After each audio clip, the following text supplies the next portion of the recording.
Olá, bem-vindo ao nosso canal. Contos interessantes. Você vai participar de momentos emocionantes. Veja o vídeo, compartilhe com os amigos e inscreva-se em nosso canal. Obrigado. Há mais coisas entre o céu e a terra do que pode imaginar nossa vã filosofia. Sir William Shakespeare. Os mortos voltam para falar conosco? Nossa história vem das lembranças de fatos vividos por nossos irmãos, armazenados no interior das almas conscientes. Na década de 50, havia um pequeno livro de folhas sedosas que suscitavam todo o cuidado ao manuseá-las, denominado Seleções. As pessoas, como eu mesma, nascidas no início desta década brilhante, lembrar-se-ão e até buscarão nos arquivos de suas memórias a fragrância que emergia de suas suaves páginas. A revista Seleções circulava das livrarias às residências familiares. Com esta publicação, também concorriam as tão famosas quanto aquela, denominadas Revista Cruzeiro e Revista Manchete. As revistas Cruzeiro e Manchete eram muito apreciadas pelos mais jovens. Era uma época em que a maioria das pessoas ocupava as noites com entretenimentos amenos, promovidos pela leitura de suas matérias que tanto atualizavam os seus leitores.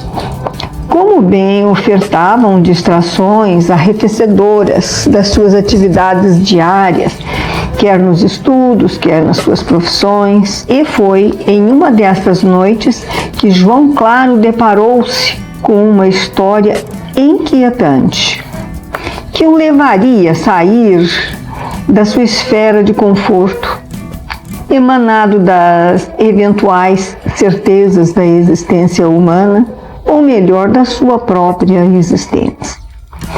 Era um trabalho publicado em uma dessas adoráveis revistas que o fez sentir evaporar de si a serotonina do seu corpo, ou seja, ele perdeu o sono de vez, enquanto seus batimentos cardíacos aceleravam, secando-lhe a boca. João Claro pisou no insólito chão das incertezas, enquanto mergulhava nas palavras que compunham o trabalho literário. E assim iniciava o conto, que desestabilizou as suas convicções. Havia um homem que, do boletim lavrado na Delegacia de Investigações Gerais da cidade de Grão-Mogol, estado de Minas Gerais, podia se apurar que chamava-se Inácio. Inácio era um vendedor brasileiro, casado, nascido em 1936, no patrimônio de Condeúba, no estado da Bahia.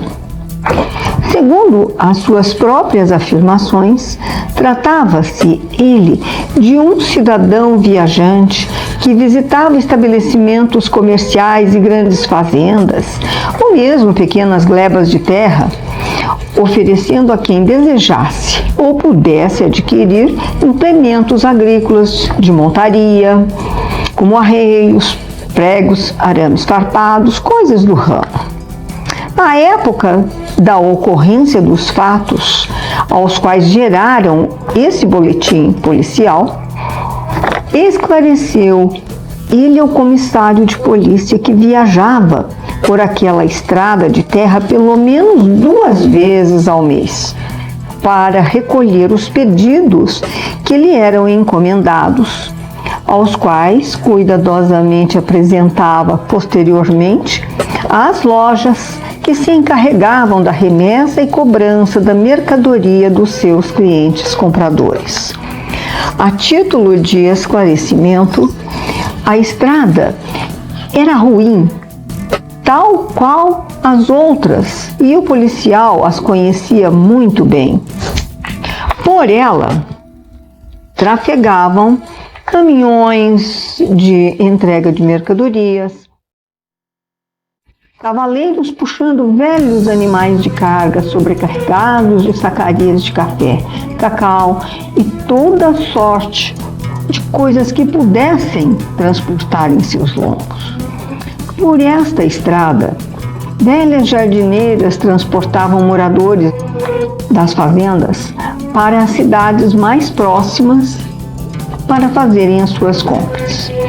Inácio relatou ao comissário de polícia que já havia presenciado várias ocorrências, sendo que a maioria delas se tratava de carroças atoladas no barro, jardineiras com a mecânica avariada, enfim, dificuldades de uma estrada de terra.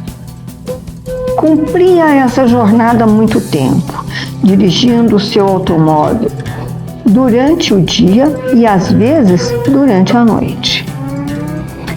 Quando retornava ao lar, aonde o aguardavam a esposa e os filhos, o vendedor narrou ao policial que durante a viagem de regresso para sua casa, precisamente às 20 horas, foi surpreendido. O homem veio da estrada, pedindo-lhe que parasse o automóvel. O homem estava tão desesperado e ele ficou mais atemorizado ainda. Não sabia o que se passava com aquele transeunte e parecia se encontrar fora de si. E todo ensanguentado, sujo de barro, em voz alta, envolto em pranto, suplicando que socorresse ao filho de 7 anos que estava preso nas ferragens do caminhão. Inácio informou ao policial que, parando o automóvel, abriu a porta e apeou. Estava apavorado ao ver o pobre homem naquela aflição.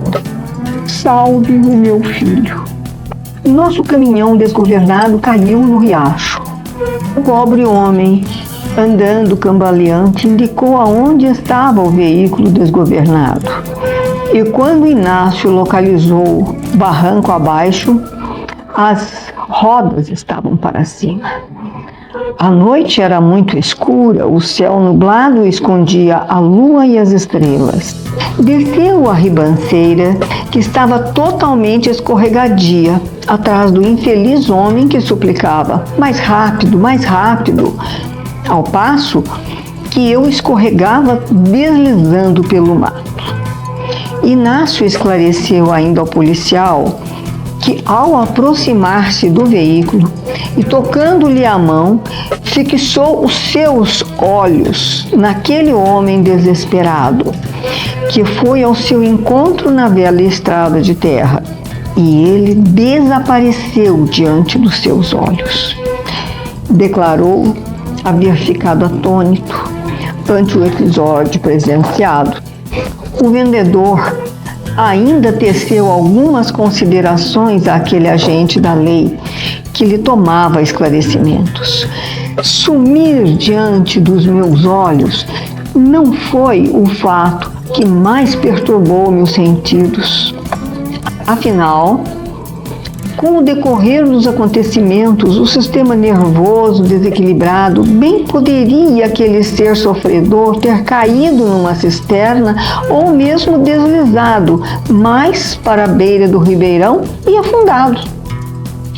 Mas o destino reservou-me a mim, um simples vendedor, uma revelação tormentosa, sobrenatural, diabólica ou mesmo angelical.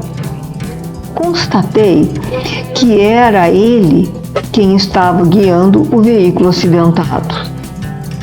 Inácio se declarou impotente, desgraçadamente fraco ao olhar para dentro do caminhão. Aquele homem, desesperado por aquele filho que o acompanhava, se encontrava inerte, tendo a cabeça voltada para o lado, para o meu lado, como se quisesse se dirigir a mim mais uma vez, em um gesto nobre de gratidão por haver encontrado o veículo e salvo a criança. Sim, era ele mesmo, o próprio motorista morto naquele acidente, que havia me suplicado por socorro. Tremendo, observei que o acompanhante estava despertando. Então chamei-o. Garoto, garoto, você pode me ouvir? Do interior do veículo ouvi gritos de aflição e dor. Pai! E outro em seguida, pai! Inácio informou ao policial, que procurou consolar a criança, que ainda acreditava que o seu pai estava desmaiado. O menino saiu do caminhão e notei que estava com escoriações, tremendo e balbuciando palavras sem sentido. Convenci o menino a me acompanhar até a delegacia para contar o ocorrido, receber os socorros médicos e pedir ambulância para o pai. E assim foi a pior noite que já passei em minha vida de viajante. Que incógnita! Será que os mortos podem falar conosco?